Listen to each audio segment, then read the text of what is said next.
में हम लोग शुरुआत करेंगे semester third history honours core 5 के कुछ महत्वपूर्ण क्वेश्चन। तो क्वेश्चन है दिल्ली सल्तनत के स्रोतों का वर्णन करें।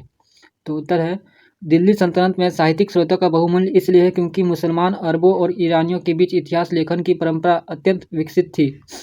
इनके ऐतिहासिक दृष्टिकोण के में कुछ अंतर भी था। उदाहरण के लिए अरबों द्वारा लिखित कुछ रचनाएं सामान्य थी, अधिक संबंधित थी, जबकि ईरानियों की रचना केवल राज दरबारों शासकों की जीवनी और उपलब्धियों तक ही सीमित थी। क्योंकि भारत आने वाले तुर्क शासक ईरानी की सभ्यता एवं संस्कृति से अधिक प्रभावित हुए थे, इसलिए दिल्ली सल्तनत में इतिहास लेखन की जो परंपरा विकसित हुई उसमें भी ईरानी परंपरा का प्रभाव है। दिल्ली सल्तनत के इतिहास संबंधित स्रोत। इस काल की रचनाओं को 5 श्रेणियों में विभक्त किया जा सकता है।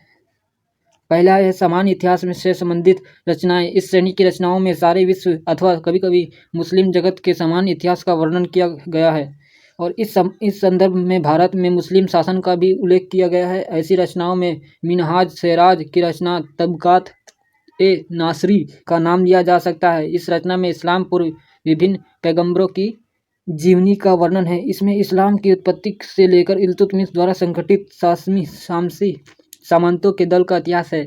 यह रचना 23 अध्यायों में विभक्त है जिन्हें तबकात कहते हैं। इसमें ऐतिहासिक घटनाओं और महापुरुषों की जीवनी के संकलित। इस रचना की सबसे बड़ी त्रुटि यह है कि इसमें तिथि क्रम पर विशेष ध्यान नहीं दिया गया, लेकिन इसका यह महत्व यह है कि भारत पर तुर्क आक्रमणों, दिल्ली सल्तनत का स्थापना और इल्तुतमिश के शासनकाल के लिए यह एक मात्र विश्वसनीय स्रोत है। इसका दूसरा पॉइंट है भारत के इतिहास से विशेष रूप से संबंधित ग्रंथ। इस श्रेणी में वे रचनाएं आती हैं जिनमें केवल दिल्ली सल्तनत के इतिहास का वर्णन है। इसका सर्वश्रेष्ठ उदाहरण जियाउद्दीन बरनी की रचना तारीख एक फिरोज शाही है जो 1397 ईस्वी में पूरी हुई। इसमें इल्तुतमिश के शासनकाल के बाद की घटनाओं से लेकर फिरोज शाह तुगलक के शासनकाल के आरंभिक 6 वर्षों से का उल्लेख है। तबकात ए नासरी का वर्णन जहाँ समाप्त होता है वहाँ से आगे की रचनाओं की घटनाओं को इस पुस्तक में मिलती है। बरनी की रचना आमतौर पर विश्वसनीय है और इसके द्वारा उल्लेखित अनेक घटनाएं स्वयं उसके सामने घटी थी। लेकिन बरनी की पुस्तक में एक महत्वपूर्ण दोष यह है कि बरनी अपने संकीर्ण विचारों के अनुसार ऐतिहासिक तथ्यों को तोड़ मरोड़ कर प्रस्तुत करता है। महमूद बिन तुगलक के संबंध में उसका वर्णन विशेष रूप से पक्षपातपूर्ण है। इसका थर्ड पॉइंट है ऐतिहासिक रचनाएं जिनमें नैतिक आदेश निहित है। इस श्रेणी में शामसे सिराज अफीफ की रचना तारीख फिरोज शाही का नाम लिया जा सकता है, जिसमें फिरोज तुगलक के शासनकाल की घटनाओं 1391 से 1388 का विस्तारपूर्वक वर्णन किया गया है।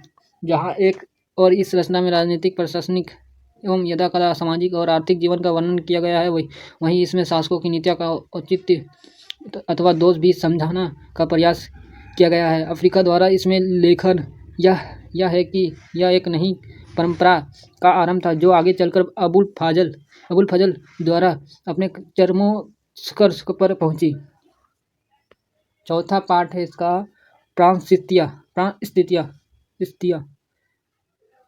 अनेक शासकों के काल में उनकी उपलब्धियों की विभिन्न रचनाओं में वर्णन किया गया है जिनके उद्देश्य शासक की महानता एवं उसके गुणों का वर्णन करना है। ऐसी प्रास्तियों में सबसे महत्वपूर्ण बदरुद्दीन द्वारा रचित शाहनामा है जो मोहम्मद बिन तुगलक के लिए लिखी गई है। साहित्य के दृष्टिकोण से यह रचना विशेष रूप से महत्व नहीं है, लेकिन ऐतिहासिक जानकारी के लिए इसका महत्व है। पांचवा है साहित्यिक रचनाएं जिनका ऐतिहासिक महत्व भी है। इस श्रेणी में अमीर खुसरो की अनेक रचनाएं का नाम लिया जा सकता है। इनमें पहली रचना खाज-ए-नुल फुतूह है जिसमें अलाउद्दीन के शासनकाल के आरंभिक 16 वर्षों का वर्णन और अलाउद्दीन के शासनकाल को एकमात्र समकालीन रचना है। इसके अतिरिक्त मलिक काफूर के दक्षिणी अभियानों का विस्तृत वर्णन इस रचना में मिलता है। युद्ध खुसरो को 90 से अधिक पुस्तकों की रचयिता माना जाता है, लेकिन इसमें अधिकतर उपलब्ध नहीं है। राजनीतिक घटनाओं के अतिरिक्त अमीर खुसरो की रचनाएं सल्तनत कालीन भारत के सामाजिक एवं सांस्कृतिक जीवन के संबंध में विस्तृत जानकारी प्रदान करती है। ऐसी रचनाओं में नूह सिपहर और इजाज ए खुसरवी विशेष रूप से महत्वपूर्ण है। दिल्ली सल्तनत से संबंधित एक अन्य ऐतिहासिक रचना फुतुहत-सलातिन है जो 1350 ईस्वी में इस्लामी द्वारा लिखी गई। इसके अतिरिक्त एक महाकाव्य रूप में है जिसमें गजनी के राज्य का उदय से लेकर मुहम्मद बिन तुगलक के शासनकाल तक घटनाओं का वर्णन है। बर्नी और इस्लामी समकालीन लेखक है और इनकी रचनाएं एक दूसरे को पूरक भी है। प्रशासनिक सिद्धांत संबंधित रचनाओं में सबसे महत्वपूर्ण रचना जियाउद्दीन बर्नी की फतावाए जहांदारी है। इसमें प्रशासनिक सिद्धांतों और आदर्शों पर विचार प्रकट किया गया है और सल्तनत काल इन प्रशासन और सुल्तानों को प्रशासनिक नीतियों को समझने में यह रचना अत्यंत सहायक है। अलाउद्दीन खिलजी की बाजार नियंत्रण नीति को समझने में भी इस रचना से सहायता मिली है। छठा पाठ है इसका सूफी संतों से संबंधित ऐतिहासिक ग्रंथ।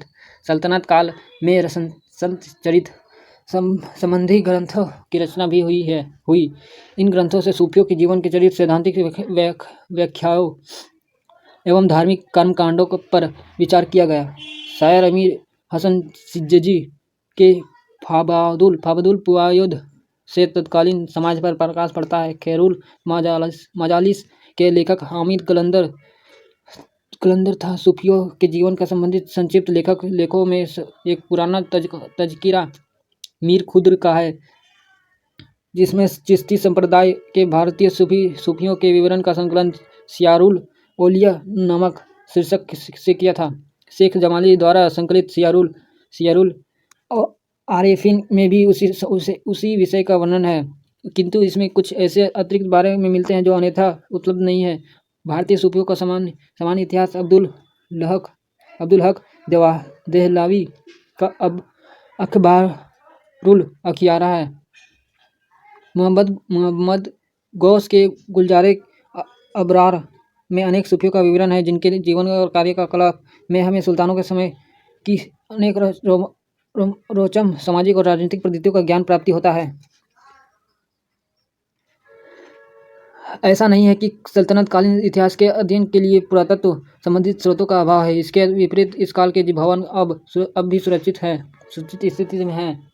जीवन भाव निर्माण कला तथा तक्ष कला, आर्थिक संपदा एवं हिंदू इस्लामी संस्कृति के विकास की प्रवृत्ति को समझने में सहयोग मिलता है। सुरक्षित स्थितियों में मौजूद भवनों का अतिरिक्त अनेक भग्नावशेष समस्त भारत से बिखरे पड़े हैं जो सल्तनत कालीन शासकों की उपलब्धियों का स्मारक हैं। अभिलेख के और सिक्के भी प्रचुर मात्रा में उपलब्ध है। कम महत्वपूर्ण शासकों को जिनका विस्तृत वर्णन ऐतिहासिक रचनाओं में नहीं है के शासनकाल की विभिन्न घटनाओं, तिथियां, उनके राज्यों की सीमा निर्धारित करने में इनसे सहायता ली जाती है। लेकिन तुलनात्मक रूप से देखने पर यह स्पष्ट है कि साहित्यिक स्रोतों का अधिक महत्वपूर्ण है और अधिक सहायक भी।